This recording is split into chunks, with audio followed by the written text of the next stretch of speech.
Welcome to Securing America with me, Frank Gaffney, the program that's a kind of owner's manual for protecting the country we love against all enemies, foreign and domestic, to God's glory and that of his kingdom. A man who has devoted much of his professional life to understanding the threats we face, the challenges to protecting this country, and the nature of the enemies that we confront is our first guest. I'm very pleased to say he's a regular here at Securing America. His name is J.R. or Jeff Nyquist, one of the greatest strategic thinkers I know and an invaluable source of analysis as well as information about the sorts of challenges we try to focus on here.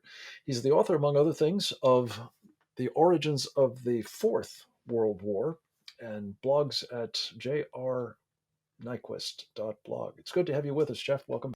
Thank you for having me. You had a very powerful piece the other day about Archbishop Vigano, and I'm interested in, well, talking a little bit about him. I've been an admirer of his and the courage that he has brought to a lot of topics, including notably the global reset and problems within the Catholic Church, for that matter. But as a prism to sort of examine some of what's wrong with thinking on the part of, well, a number of our friends, even about Ukraine, Russia, NATO. This seems to me to be a good analytic exercise. And I'd invite you to talk a little bit about it, maybe starting with what Vigano's getting wrong about those three. Well, what he's getting wrong is he's basically accepting Russian poison, Russian propaganda as truth. And whatever truths Vigano has stated before, whatever courageous stands he's taken, the well is now poisoned because now he's repeating the Russian lies about Ukraine. He's saying that basically Ukraine is a corrupt puppet government that is part of the enemies of the United States. That the same people that are trying to oppress us here in America are the same people that are running Ukraine, and that Putin is then therefore the enemy of our enemy. In other words, he's our ally, our natural ally. And this is a very dangerous narrative.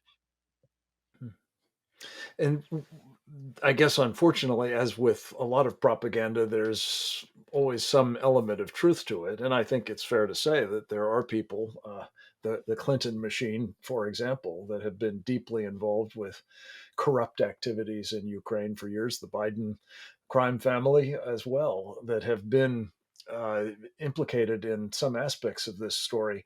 But specifically, the idea that Vigano is, I think, putting forward is, and I can never pronounce his name right. Vigano, I think, is how he pronounces it. Oh, Forgive me. is it Vigano? Okay. I think so. But the point is, he's really embraced the idea that it seems Russia is not just the enemy of our enemy, but is in fact a defender of Christendom and a reliable partner for us in both this contest, obviously, but also, I suppose, in connection with China. And your thoughts on those topics? Yeah, you had a group of uh, Russian Orthodox clergy in Murmansk, basically saying that this was a holy war, Russia's invasion of Ukraine, that they were fighting the evil New World Order kind of thing. Well, the problem is a lot of people have this wrong idea that Putin is a Christian and that he's fighting the enemies of Christendom. And because Putin wears a cross or he supports the Russian Orthodox Church. The fact is, the Russian Orthodox Church is controlled by agents of the Kremlin. Agents of the KGB were ruling that church from the time of Stalin. It is a church that has been used to subvert other churches. You know the it is a church that has been used to confuse Christians around the world. So, and now it's Well, still as confusing them. part notably of the Soviet efforts to subvert Christianity Yeah, the World worldwide, Council of the World role Council of of the Churches. yeah the role of the yeah the role of the Russian Orthodox Church under control of the KGB in in world Christian organizations like the World Council of Churches or National Council of Churches, I'm forgetting the name now, has been very negative. And in terms of liberation theology, um, so the distortion of theology. So in a way, the Archbishop has accepted a propaganda that's very subversive of his own faith, because these are enemies of the Catholic Church ultimately. And when you have Alexander Dugin, who is who is in some forums, some of the same forums, saying the same things that Archbishop Vigano is saying, then you have a problem. Yeah, this is a man who professes to be a confidant of an influence on Vladimir Putin. I'm not sure whether that's true or not, but he certainly is a prominent Russian nationalist and hostile to us, among others. Jeff, one other point of this: Vigano seems to be buying lock, stock, and barrel the idea that NATO is accurately regarded by Putin as a threat, and that as a result, his actions to try to contend with it, keeping it away from his borders, among other things, is legitimate. Your thoughts on that topic? Yeah, no, well, you see, the problem is you have such a thing as sovereignty. And when a country is sovereign, it can make alliances with who it wants. It can negotiate with who it wants. And as far as a ship that has sailed, Ukraine only wants to be a member of NATO because it feels threatened by Russia. It And if it evidently has good reason to feel it has threatened, good needless to reason to say. feel threatened. I mean, look, if NATO was really a threat, wouldn't then Ukraine want to join with Russia to fight the big threat of NATO? And then you have to claim then it's not the Ukrainian people, which is what the Archbishop says. It's not the Ukrainian people fighting this; it's the puppet government. Well, it is actually the Ukrainian people who do not want to be a part of Russia, and we can all see that not only in the fact that President Zelensky was elected by a 73% in a 73% majority landslide. That's not a puppet government. I mean, if you have a landslide like that, you're not a puppet. This is Zelensky does represent the Ukrainian people here in this. And the Ukrainian people are actually out fighting and dying for their government, for their sovereignty, and opposing Russia. So, just to quickly, capture all of this, you're saying, as I understand it, Jeff, in contrast to which the Archbishop has been pushing, that Ukraine is a matter of interest to us. Its future, its sovereignty, its freedom is very much part of, our national interests. That Russia is actually a threat, not just to Ukraine, obviously, but to Western civilization, freedom, Christendom, as you wish, and that NATO is, in fact, a voluntary alliance of sovereign nations seeking to band together, essentially, to deal with a threat that not just Ukraine, but perhaps others, including NATO members, are currently feeling as well. Yeah, I think what's really fascinating about Ukraine and all the Eastern European countries like Poland, like Romania, they really understand Russia is a threat. They really understand that Russia is dangerous because they've been oppressed by Russia. And the Ukrainians have. And I think where the some of the West European countries that have been traditional NATO members maybe don't understand it as well, don't feel it as well. You wonder if they really are going to fight. You wonder if the Germans really have any fight in them. And it's like if the future of the alliance may be in these Eastern countries, the ones Yeah. that really The new understand Russia. Europe, as Don Rumsfeld used to call them, Yes, as opposed to old there Europe. was truth in what he said Hold the there. thought. Yeah. Hold the thought. We're going to come back with further conversation with Jeff Nyquist on the other side of a very short break. Specifically, we're going to talk about those who are championing some of these misleading ideas in our own country, notably former Congresswoman Tulsi Gabbard. That and more straight ahead.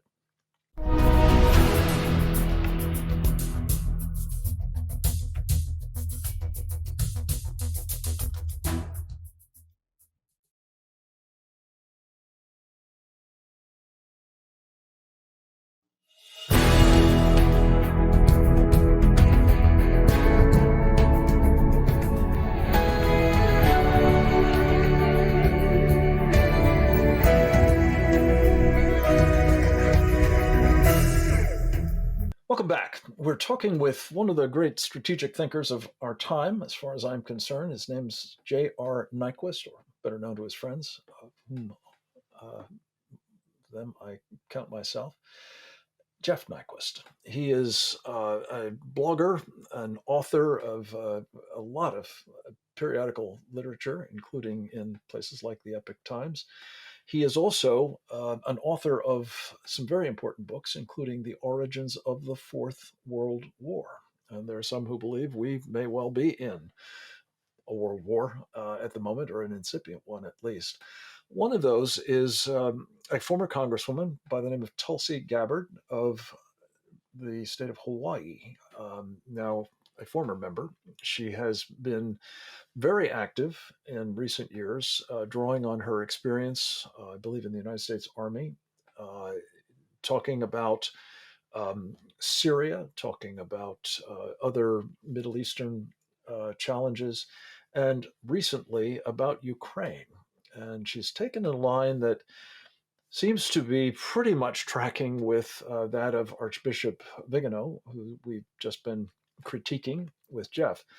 Um, Tell us a little bit about Tulsi Gabbard. You had a recent podcast with another of our friends and colleagues, Trevor Loudon, in which he was very critical of the former congresswoman and her thinking not only on this subject but others as well. Give us a flavor of his and yours, if you would, Jeff. Well, he was explaining how she was basically a Bernie girl. That is Bernie Sanders, the socialist American Democrat from Vermont. Um, she's very far to the left in her actual past affiliations and activities, but yet she very seemingly deceptively and very persuasively depicts herself as a centrist, with using her military background to appeal to people on the right and to the patriotic crowd. And if you examine her rhetoric, it is very carefully balanced to create a deceptive picture of who she actually is. I mean, now she's gone. I understand she spoke at CPAC here recently. She's basically, in the past, she's been a socialist. When did she convert away from socialism exactly? Um, this deceptive nature, watching her messages, I had the feeling that I was watching somebody that, if she'd been in the Garden of Eden instead of Eve, she would have talked the snake into eating the fruit. Yeah. Well, she's persuasive. She's very attractive. She's very articulate, and she certainly has a theory of the case that is persuasive to some. Let's be honest. Specifically, there is this very much Bernie Sanders-esque, if I can use that expression, uh, enmity towards the so-called military-industrial complex, and the idea that really what's happening here with Ukraine and the concerns that are being expressed by people both in the Democratic Party and in the Republican Party is just kind of engineered by people who seek to make a profit off of war, and may not have the national interests of the United States at heart. Um, it ties into a kind of isolationist sentiment that I find very troubling, as well as defaming people who do for a living the business of trying to make sure that we are adequately prepared for some very, very dangerous times. Your thoughts on those sort of lines of attack by Yeah, well, Tulsi Gabbard? demonizing the military industrial complex, quoting Eisenhower, is a stock and trade of those who are really enemies of American national security, who really kind of favor America's enemies. Yeah, there's some problems. There's always problems of corruption. You talked about, corruption in Ukraine. Does a country have to be perfect for you to actually fight for it or believe that it needs to be defended? That would be ridiculous. We'd have to have countries made up of angels to defend them. The fact of the matter is our enemies, particularly the Russians, if you go back to Soviet literature, they're always harping on two things: the warmongering circles in Washington and the Pentagon, and the capitalists. Those are the enemies.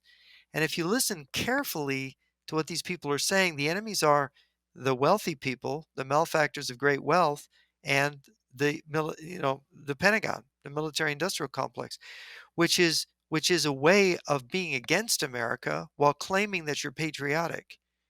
They've turned it into that. Yeah.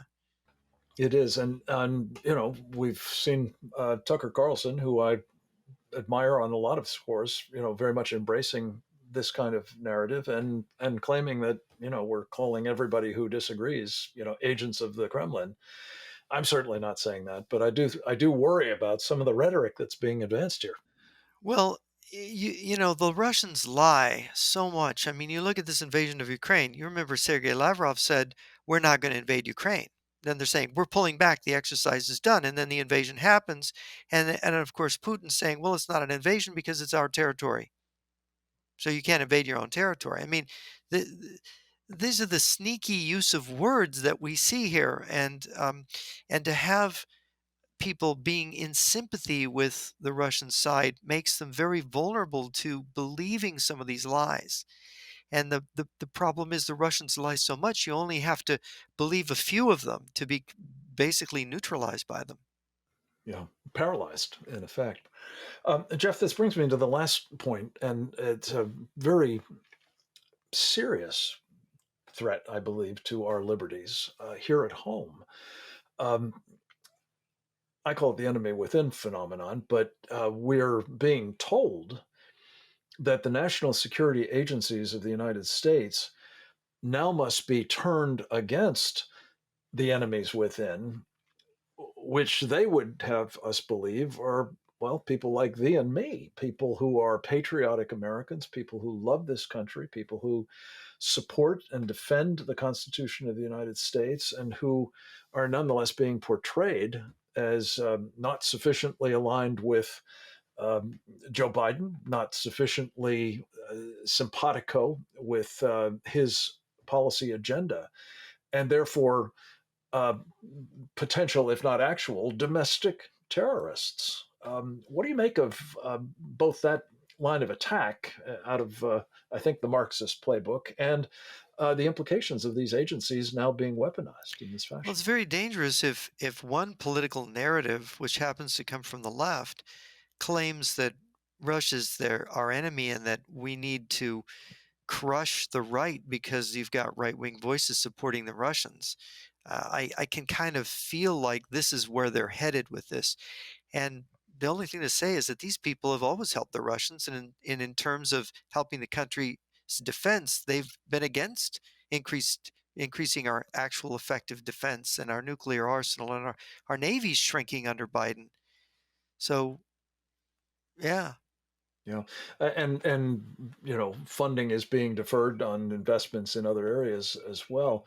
And Jeff, I guess to your point about the ties that many of these people have, and I go back to Hillary Clinton. One of them that I think we've talked about in the past that is just absolutely incalculably alarming is the effort to build under the rubric of something called Skolkovo, a Silicon Valley for Russia as part of the Great Reset that they envisioned, in which they were going to transfer a lot of technology from the United States, including militarily relevant technology, in fact, even hypersonic missile technology, to the Russians.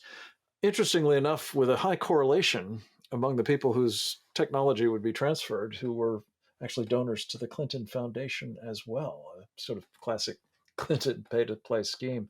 But it's really worrying that they have almost certainly greatly enhanced the threat we face from that quarter, and have done so probably to their personal benefit, but not to that of the country. Jeff, we have to leave it at that. I'm sorry to say there's so much more to talk about, but I appreciate you starting this conversation and shedding light on so many really important topics. And we'll look forward to visiting with you again next week. I hope to further establish where we're headed on Ukraine, on Russia, and the future of NATO for that matter. For the moment, though, thank you for your time and the great work you do at jrnyquist.blog. Next up, we're going to be speaking with Michael Yon, a fabulous war correspondent and journalist.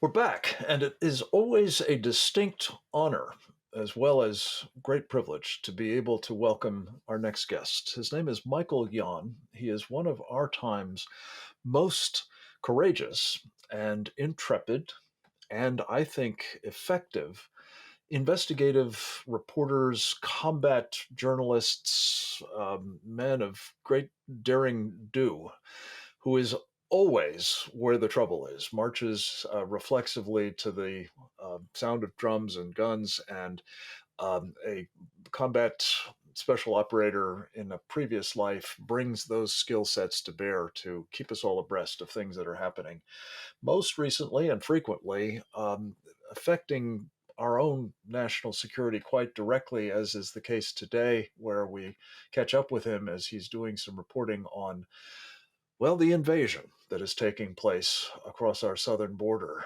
Michael Yon, it is great to have you back here at Securing America, sir. Thank you so much for joining us. Frank, thanks for having me on. Right now, I'm in McAllen, Texas. Right outside my window is the airport. I'm preparing to fly to Dallas for some meetings with various, for instance, Border Patrol people and Department of Public Safety in Texas, and then back down to the Darien Gap in Panama. As you know, the Darien Gap is one of the most dangerous jungles in the world. It's where huge numbers of migrants come through, up to 100,000 last year.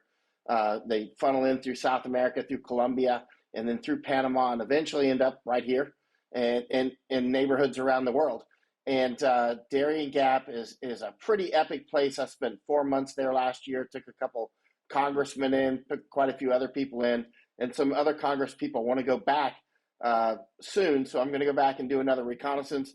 But a huge amount of the people coming through from 80 to 100 countries per year come through the Darien Gap. But of course, last year I spent most of the time in Colombia, Panama, Mexico, all the way down to Tapachula, where migrants eventually cross from Guatemala into Mexico at Tapachula, and then they make it up here all across Arizona, New Mexico, Texas, of course, and California. Well, let's break this down a little bit, Michael, because there's a lot there. You have been looking most immediately, I guess, in McAllen at the border. It's been described as having been crossed now by some 3 million individuals in the past year alone. We're told that there is a huge surge coming as a result of this announcement by the Biden administration that is going to remove this COVID-related so-called Title 42 provision that was sending at least some of those people back. How do you see both the danger associated with what we've already been subjected to and that may be in the offing at the moment? Extreme danger, Frank, and for numerous reasons. One is it's clear that this may seem as a side topic, but it's not. The world is clearly going into a global famine. I've been warning about this for more than 2 years. I must have warned at least 2,000 times in interviews and articles that I've published. We're clearly as well. Yeah, we're going into a very. You have as well, because I watch your program. I mean, this is epic proportion famine that's building. It'll build that human osmotic pressure, the hop, the push and the pull. We're throwing a lot of pull factor out there by giving people freedom to cross into our border and get free stuff, right? And these military age males that you mentioned, they are by far mostly military age males, many pregnant women as well, and tiny children, but by far mostly military age males, right? And that's what I wanted to ask you about specifically, Michael, because that has been true both of this refugee flow from the South and also the numbers of, I think 125,000 is the highest one I've seen so far, but who knows what the actual number is of Afghans that we've brought in, most of whom we have no idea who they are, but an awful lot of them seem to be military-aged men as well. And again, to you as a, combat reporter, what are the likelihood that those military-aged men, as we disperse them all over the United States, will at some point become a problem, a security threat, a violent force within our own borders? Well, that's a done deal, 100%. I mean, it's already occurred quite a lot. So, I mean, gang members are coming in from Central America and Mexico. I mean, this is a done deal. And keep in mind, these phones that they're handed or that they have can be used to weaponize them. I mean, they can be sent money from these phones. They can be given instructions from these phones.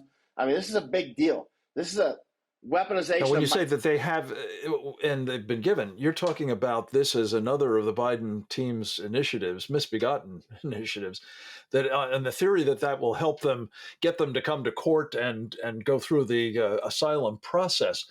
They're giving them cell phones. Is that right? Among the free stuff? right. And this is a way of controlling them, not just tracking them. We can track them without there's not to go into that. That's a whole separate topic. They're easily trackable by whatever phones they have because the AI is there that can do it. And you know, I've seen this happen quite a lot in the wars in the years of wars that I've spent in, and it's quite easy to do.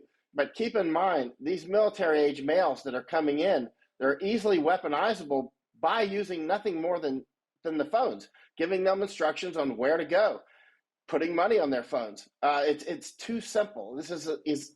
It's as easy as making a phone call. We don't have to call. We just send text and that sort of thing. Go ahead. So those cartels, or for that matter, jihadist organizations or Chinese communists could be exercising the kind of command and control that you're talking about for lethal purposes at some point of their choosing, I take it. Well, let's expand upon that. This is important. These phones, many of the apps on these phones, thousands and thousands of apps are tracked by private companies. There are many private companies in the United States and around the world that you can hire. You can do it if you have the money. It's like hiring somebody to fix your car, and they can track these apps. They can use AI. They can send texts, right? Like advertisements in a sense. There's many things that you can do with these phones, and you do not need to be the NSA. You just need to have deep pockets. So it doesn't need to be China or Russia or anything like that. Rich businessman, nefarious actors, anybody can do it. You can weaponize these people. These migrants are easily weaponizable. This is so frightening. And again, I think the vast majority of us have no idea that we're facing this kind of peril. And I really appreciate your calibration of it. The Darien Gap presumably is going to be a very hot place if this surge related to the opportunity to get even more of these people, especially young men who might have been turned back under Title 42. What do you expect to see when you're down there in the next few days, Michael? Some changes in the Darien Gap. For instance, Todd Bensman called me yesterday. I think you know Todd. He's an author and a former intelligence man with the DPS. Frequent guest here. Yeah, he's a good guy. He's smart. He called me yesterday, and he said many of the Cubans who normally go through Darien Gap are bypassing that now and going to Nicaragua. So I may have to go up there and check that out as well. But many of the others are still going through Darien Gap. I'm in frequent contact with the Indians down there, the Embera Indians. You know, I spent 4 months down there with the Indians. And I took 2 congressmen down there using the Indians as well. The Indians are the ones actually, this is how twisted this is. Many of the Indians are the ones murdering and raping and robbing the migrants who are coming through. And then another part of the same group of Indians, the Embera, are the ones that actually help us get in there. So, I mean, this is twisted. And actually, Todd Bensman was. It's going to be a picture that we're going to ask you to come back and talk to us about. But I did want to just come back to one other thing that you said, Michael, because it's so vital that we understand it and we begin trying to get prepared to contend with it.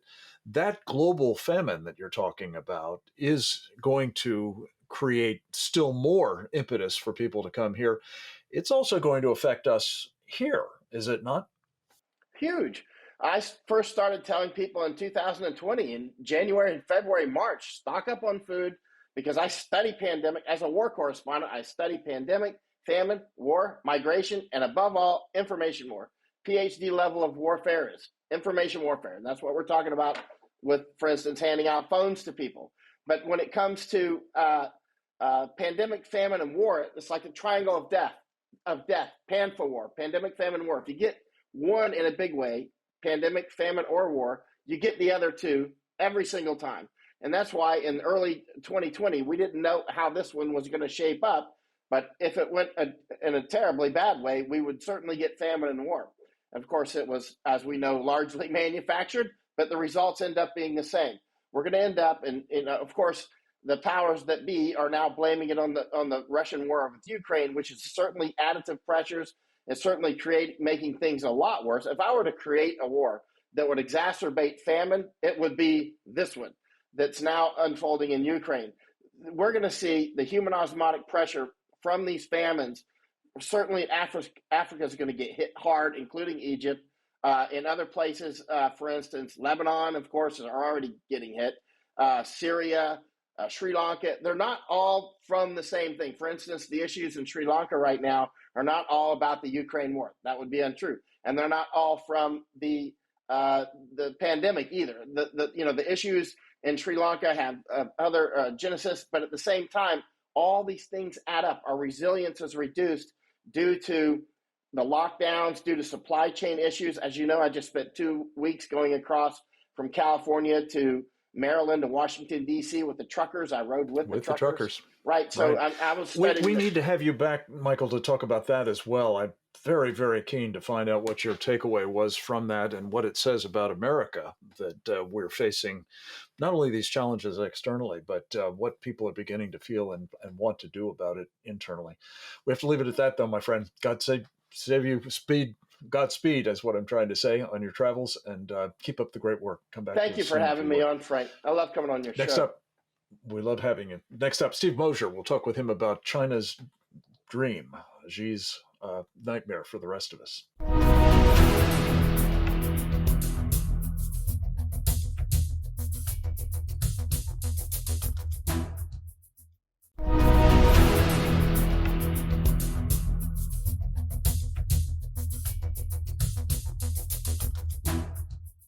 Welcome back, and a very special welcome to our next guest. He was the first U.S. social scientist allowed into communist China, where he learned about the horrors of the CCP's one child policy. He's ever since been one of the Chinese Communists' most vociferous, knowledgeable, and impactful critics. His name is Stephen Mosher. He's the founder and president of the Population Research Institute and the author of Bully of Asia: Why China's Dream is the New Threat to World Order.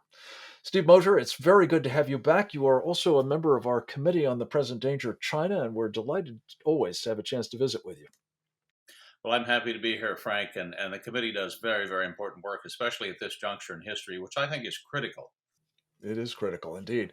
And I'm going to suggest respectfully, you may need a new edition of your book because Bully of Asia doesn't seem to describe the bullying that China is about and its ambitions. And let me ask you just to sort of set the stage for this conversation by talking a little bit about China's dream as Xi Jinping envisions it and why it really is the world's nightmare. Well, it is, Frank, and let me tell you, you'll be happy to learn that in March, which is just a few weeks ago, Regnery Press published a new edition of Bully of Asia, updated, uh, talking about China's more expansive dream of dominating the world. But I tried to do that 25 years ago in a book called Hegemon, the subtitle of which was China's Plan to Dominate Asia and the World. And I was roundly mocked in the China watching world by all but a few people who said, well, no, China just wants to tweak the world order. It may just want a few islands in the South China Sea. We may have to give it Taiwan, but its ambitions are limited. Do not be afraid of China. We will integrate it into the world order. Well, how Right. has that If only we engage with them, right? yeah, And we enrich them simply and engage. empower them. We compromise, we compromise, we compromise until they're happy. Well, unfortunately, they're never happy. Unfortunately, China's dream, Xi Jinping's dream, is to be the single sole axis of power in the world, the single dominant superpower. And this comes from long ago in Chinese history. China, 25 years ago, 2,500 years ago, 2,500 years ago, had a war of all against all. It wound up with a single totalitarian state called the Qin Empire. Qin, of course, is where we get the word China from. And its goal, it understands that international relations are uncertain and that the only way to assure your security is by being the sole dominant power on the planet, and that's what they're aiming for. And we need to be very, very clear about that. And basically enslaving everybody else, I think, is the Oh, absolutely. corollary, of Look, course. the world. But Steve, I mean, your prescience on this matter and the degree to which you were mocked and ridiculed and chastised for it is one of the reasons why we value so much what you are saying now is happening clearly, and yet there is this persistent effort to say, no, no, no, we still need to engage, particularly people on Wall Street are determined to pour our money into the Chinese Communist coffers, which can only make matters infinitely worse, my fear is. Let me ask you about something else you've been specifically warning of, and that is how China is jujitsuing, if I can use that expression, this conflict that Russia is now in into a dominant position vis-a-vis Russia, as well as a partnership that can presumably, in their view, set the stage for their dominance of not just Asia but Eurasia more broadly. Well, as usual, China is playing a double game here. I believe they encourage Vladimir Putin to go into Ukraine. They encourage him in several ways and for several reasons. One reason is they thought Ukraine would be the invasion of Ukraine would be a model for their invasion of Taiwan, in the sense that they could see the world's reaction, the West's reaction, and I think they've been happy about that reaction because the United States and the West, largely defined, has imposed sanctions on Russia. But Russia's economy is going to shrink by no more than a manageable 10% this year. The ruble is already back to pre war exchange levels. So I think China has been emboldened by that, by the fact that the rest of the world, Latin America, Africa, the rest of Asia, is sitting this one out, as it were. And of course, they signed a 5,000 word agreement with China, pledging eternal friendship right before the invasion began. 5,000 word agreements don't get negotiated overnight. This was months in the making. 15 different trade agreements, including an agreement to buy oil and natural gas. People say, well, you can't get the gas and the oil from Western Russia, the Eurasian Russia, back to China. Well, they're laying pipeline right now, Frank. They will have completed in a couple of years. They're building the pipeline at breakneck speed, which of course is something we could learn from them on in building pipelines in this country. So I think Indeed. They're also getting access, I gather, to a lot of Russian wheat as well. Is that Russian right? wheat, another strategic resource. China planted late this year, and there are problems with the increase in the price of fertilizer in China. So China is already has been in the last couple of years in a situation of food shortage. You go to a restaurant in China, you have 10 people for dinner. They only serve you 9 persons worth of food. That's according to an order from Xi Jinping himself. So if the supreme leader says, be careful about how much you eat, don't leave anything on your plate, you know that there's a shortage in China. They're arresting people in charge of the wheat and grain silos for stealing. I mean, there's all kinds of evidence that there's a food shortage in China and that the wheat from Russia is going to help to make up for that. So another strategic resource. But look at the big picture. The big picture is China wants to dominate the world. It has the population. It now has, thanks to Wall Street and the stealing of U.S. technology, has the industrial base to do that. What it lacks is secure access to raw materials. That's what Russia provides. It provides the oil and natural gas, the energy. It provides the raw materials, the wheat, and the other resources, that minerals that Russia can send to China to build up its military machine, to build up its economy. So together, you have Harold Mackinder's dream come to life. Whoever dominates, Eurasia, the world island, dominates the world. And we are now in a situation where we are forcing Russia into China's arms. And I think that's a grave strategic mistake. Yeah.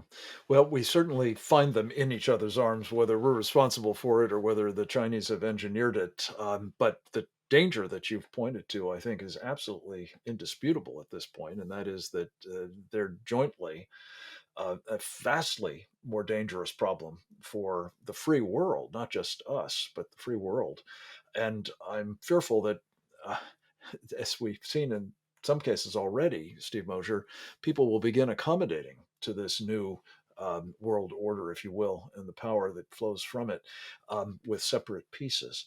We're going to take a quick break with our conversation with Stephen Mosher, fantastic resource on China, author of The Bully of Asia, right after this.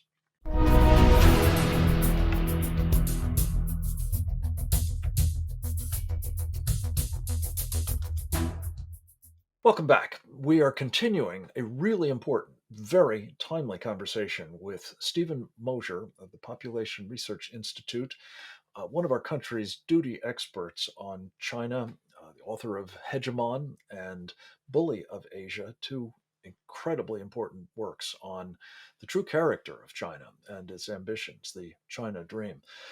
Steve, we were talking about world domination as their goal. Obviously, they understand, the Chinese communists, that the United States is an impediment to the realization of those goals. Talk a little bit about what they're doing to try to uh, clear the way with respect to this country through unrestricted warfare, as they've called it, and what it means that they have in the presidency of this country at the moment a man who has been deeply compromised by them as they pursue those goals.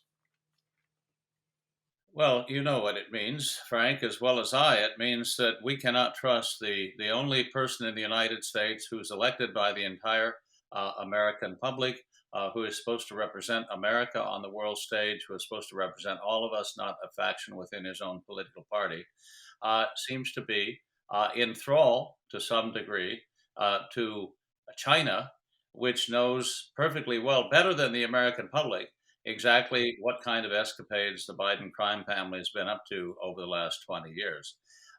China's project of elite capture, uh, by which they compromise various politicians in the United States. Peter Schweitzer's written a book about it.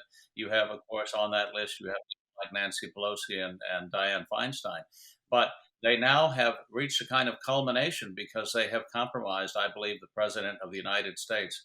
I think we're all waiting with bated breath to see what files were not on Hunter Biden's laptop, but were deleted from Hunter Biden's laptop, because as bad as the files that were on Hunter Biden's laptop when it was turned into the FBI and then lost are, the files that were deleted must be much, much worse. And China has all those files. And so you know that when Biden is negotiating with Xi, in the back of his mind, he knows that she knows that he knows that they have all of the goods on China, all of the wire transfers, all of the contracts, all of the signatures that date back now probably 15 years on the Biden crime family's activities. So Steve um, Mosher, I have to say, I'm not sure whether there's much negotiating going on. I have the feeling, especially when you hear about these 4 hour conversations, 3.5 hour conversations between the two, and knowing what we know of Joe Biden's condition, I have the feeling that the vast preponderance of that time is taking dictation from Xi as to what will be done by the United States government, as you say, under a president in the thrall of the CCP. Let me ask you about another piece of this, though, Steve, that I know with your deep understanding of the nature of the Chinese regime, and particularly the as I said earlier, the unbelievable, horrific character of their murderous population control policies and all that flows from it in terms of controlling the population more generally. When you hear about efforts like, oh, a digital medical card that will, conveniently encapsulate and convey all of your medical information, or about a programmable currency that the United States government will issue and that can be manipulated in terms of the access you might enjoy to your own money. That sounds to me an awful lot like some of the Chinese Communist Party's model, and the extent to which it's being imported here is deeply worrying, I think. Would you agree? Well, I certainly would. And the Chinese Communist Party has now locked down the city of Shanghai. 26 million people for a couple of weeks. People are jumping off the balconies of high-rise apartment buildings. They're starving to death, welded into their departments. It's Wuhan lockdown all over again. And I'm reminded of the this is an expression of the Communist Party's drive for total control. And I'm reminded of the Communist Party's official who, in 1980, at the very beginning of the one-child policy, Frank said, we're a socialist country. We can control reproduction in the same way we control production under a state plan. Well, now they're in effect saying Xi Jinping's attitude is we are a socialist country. We can control the replication of a virus in the same way we control reproduction and the production of people under a state plan. Now, I doubt they will succeed with a highly infectious airborne respiratory virus, but nonetheless, that's an expression of their drive for total control. And apparently, our elites are envious of that. Apparently, our elites like the idea that China is rolling out digital currency because it enables them to track all the money that you spend, all the money that you have, all the resources you have in real time, and deny you access to those resources at the not at the drop of a hat, but at the decision of an artificial intelligence program algorithm that thinks that you're spending it for reasons they don't agree with. So I've always thought that the pandemic was to force you to get the vaccine. The vaccine was to force you to get the vaccine passport. The passport was to force you to get the Chinese model social credit score. The social credit score is to force you to obey the government. The government can then deny you food, medicine, housing, travel, the way they do in China, the way they started to do in Europe. Now they're backing away. I think we've dodged that bullet, Frank. I think this wave of the pandemic, this pandemic, did not take them as far down that road as they would like. But make no mistake, they look to China as a model. They too are would be totalitarians, and using modern technology for the first time, you have actually the means to establish a totalitarian state.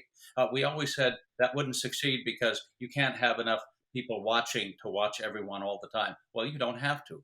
People watch themselves through their computers, through their iPhones, by surveillance cameras and all the rest. And artificial intelligence can crunch the huge data that results. And then you have human intervention at the other end. It's manageable. And people can be controlled. We have to avoid that. Well, that is the model that the Chinese have established and are perfecting at home and exporting abroad. And I think you're absolutely right, Steve Mosher, that the appetite of elites in this country, whether they've been captured literally or not, remains to be seen. But they seem to be intent on this kind of approach. And God help us if they succeed, maybe not in this pandemic, but perhaps with all of that in place when the next one arises. Steve, thank you for your time today. Thanks for all the great work you do at the Population Research Institute. I hope you'll come back to us soon and often. And I hope the rest of you enjoyed this program with information about what you can do to help protect our country. I hope that you will find yourself equipped better to do it and join us in that cause. And then go forth and multiply.